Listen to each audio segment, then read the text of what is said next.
Bismillah, Assalamualaikum warahmatullahi wabarakatuh. Ketemu lagi bersama saya Nini Marhama. Bagaimana dengan kabar hari ini? Alhamdulillah, semoga kabar baik hari ini untuk kita semua. Pada kesempatan ini kita masih diberi perjumpaan untuk hari ini. Untuk kali ini saya akan membahas materi mata pelajaran pendidikan Pancasila dan Kewarganegaraan, tentunya terkhususnya pada kelas 10 bab 3. Ini adalah pertemuan pertama di bab 2. Materi secara umum yakni tata kelola pemerintahan yang baik. Adapun sub pokok pembahasan dalam video ini yaitu tentang tata kelola pemerintahan yang baik. Pembahasannya yaitu pengertian tata kelola pemerintahan yang baik. Yang kedua, karakteristik tata kelola pemerintahan yang baik. Dan yang ketiga, pentingnya tata kelola pemerintahan yang baik. Itulah pembahasan dalam video ini. Apa itu tata kelola pemerintah yang baik? Yaitu bentuk pengelolaan negara dan masyarakat yang bersandar pada kepentingan rakyat. Marilah kita simak pada gambar yang tertera di atas. Simak baik-baik tentang gambar di atas. Di situ ada berupa gambar yang dimana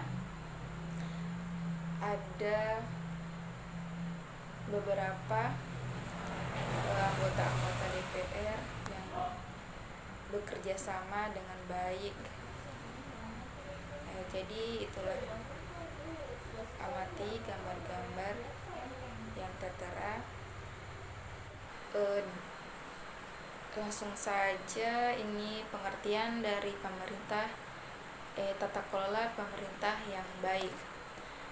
Tata kelola pemerintahan yang baik merupakan suatu konsep yang akhir-akhir ini banyak dibahas dalam politik dan administrasi publik, terutama dalam hubungannya dengan demokrasi, masyarakat sipil, partisipasi rakyat, hak asasi manusia, dan membangun masyarakat secara berkelanjutan.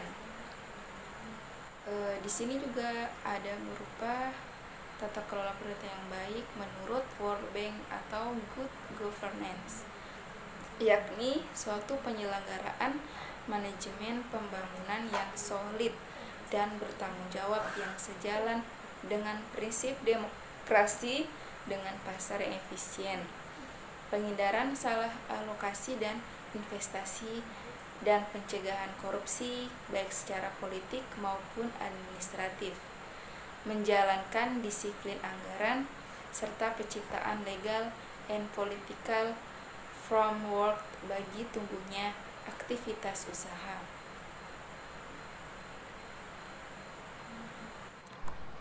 Dalam tata kelola pemerintahan yang baik, terdapat 3 unsur pokok yang bersifat sinergis. Artinya bahwasanya ketiga unsur ini berperan penting, tidak bisa hanya salah satunya saja. Untuk mencapai pemerintah yang baik, ketiga unsur ini dapat bekerja sama. Yang pertama, unsur pemerintah yang dipercaya menangani administrasi negara pada suatu periode tertentu. Seperti yang sudah kita ketahui bahwa pemerintah adalah mereka yang menjalankan kodrat pemerintah di negara ini, yang berjalan ini dan dipilih melalui oleh pemilihan. Unsur ini dianggap penting karena pemerintahlah yang mengambil kebijakan pada setiap permasalahan yang ada. Yang kedua, unsur swasta atau wirausaha yang bergerak dalam pelayanan publik. Artinya itu, pemerintah tidak bisa mengabaikan unsur ini, begitu juga dengan serta mengambil unsur yang lain, karena unsur swasta ini adalah untuk membantu jalannya pemerintah yang menyokong di wilayah swasta bagaimana agar berjalannya dengan baik dijalankan pada periode ini. Yang ketiga, unsur warga masyarakat atau stakeholders. Tentu saja pada kesempatan kali ini mungkin Anda semua adalah unsur dari warga negara masyarakat tersebut turut berperan serta dalam mengelola pemerintahan yang baik, sehingga jadi mungkin Anda semua adalah dari warga masyarakat tersebut. Jadi Anda dapat turut berperan serta dalam mengelola pemerintah yang baik bagi bagian dari masyarakat. Jadi adik-adik, ketiga unsur ini tentu dia dapat bekerja sama yang baik sehingga sehingga pemerintahan ini dapat berjalan dengan baik. Adik-adik perlu tahu apa itu bagaimana membuat pemerintahan yang baik, bersih dan berwibawa. Nah, di sini saya akan menjelaskan artinya adalah tidak terjadinya korupsi dan tidak terjadinya transparan.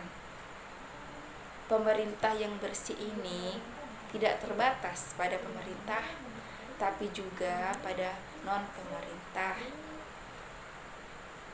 Jadi, kita bangunkan bersama sehingga pemerintah yang baik itu tidak hanya dilakukan oleh pemerintah seperti yang sudah kita bahas pada unsur-unsur swasta dan warga masyarakat.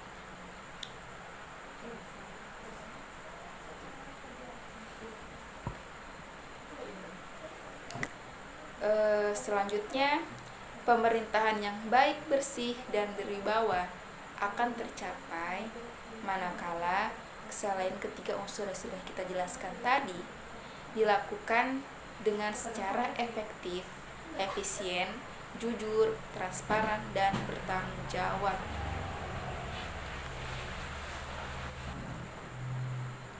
Baiklah, di sini juga dapat dijelaskan bahwa tata kelola pemerintahan yang baik itu merupakan bentuk pengelolaan negara dan masyarakat yang bersandar pada kepentingan rakyat.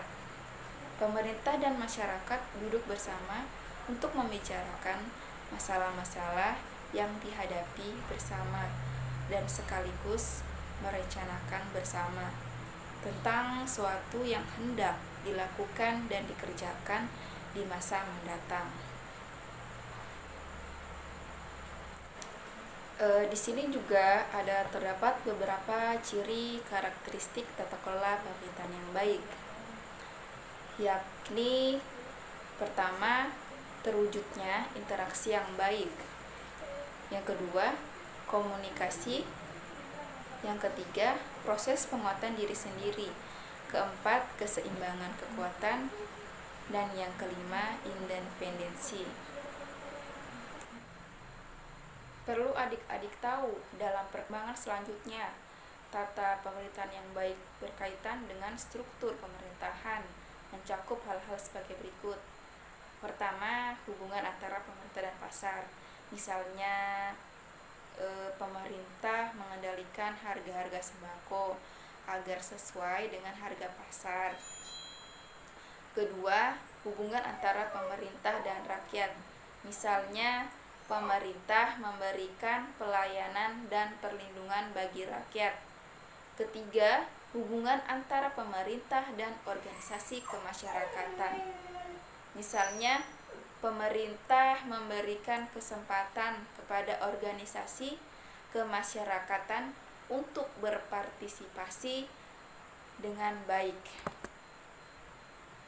atau berpartisipasi dalam pembangunan.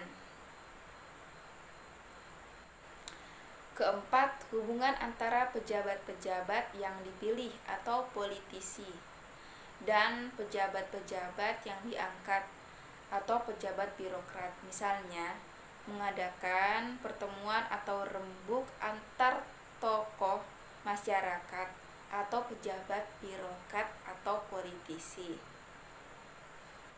Kelima, hubungan antara lembaga pemerintahan daerah dan penduduk perkotaan dan pedesaan.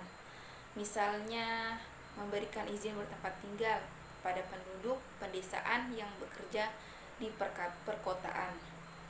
Yang keenam, hubungan antara legislatif dan eksekutif dalam membahas rancangan undang-undang. Ketujuh, hubungan pemerintah nasional dan lembaga-lembaga internasional dalam menjalin kerjasama di segala bidang untuk kemajuan bangsa.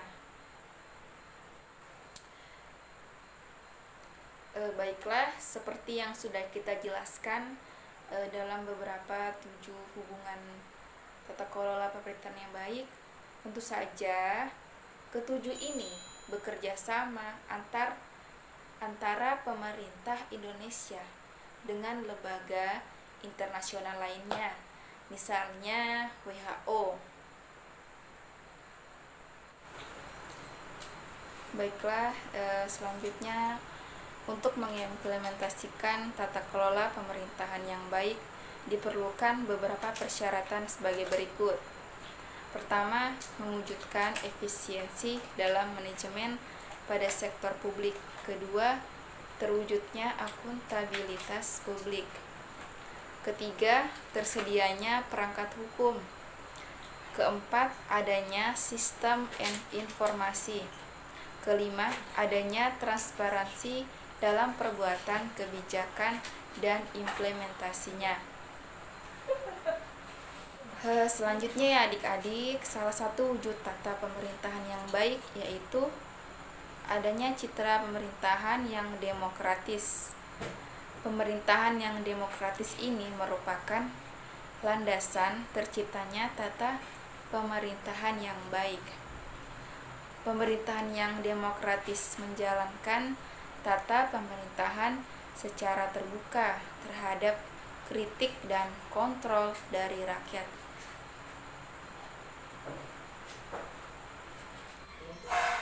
Baiklah, sebelum saya mengakhiri atau menutup mata pelajaran pada hari ini, sedikit saya akan menyimpulkan tata kelola pemerintahan yang baik.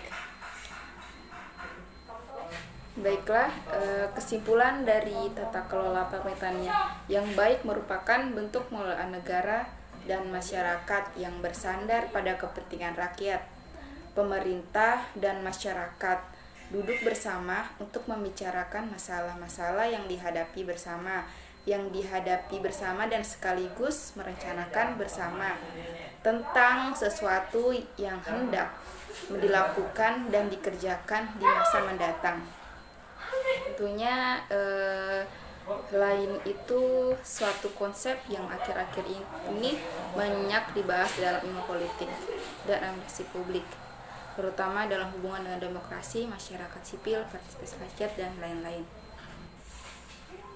Baiklah, itu pembahasan pada pertemuan kita kali ini. Semoga dapat bermanfaat untuk kita semua dan dapat dipahami sehingga kami bisa mengetahui tata kelola pemerintahan yang baik itu dan dapat bekerja sama dengan baik pemerintah untuk rakyat. Pemerintah yang ada untuk saat ini juga dapat bekerja sama dengan tata kelola pemerintah internasional lainnya. Baiklah, saya akan mengakhiri. Wabillahi taufiq wal hidayah. Wassalamualaikum warahmatullahi wabarakatuh.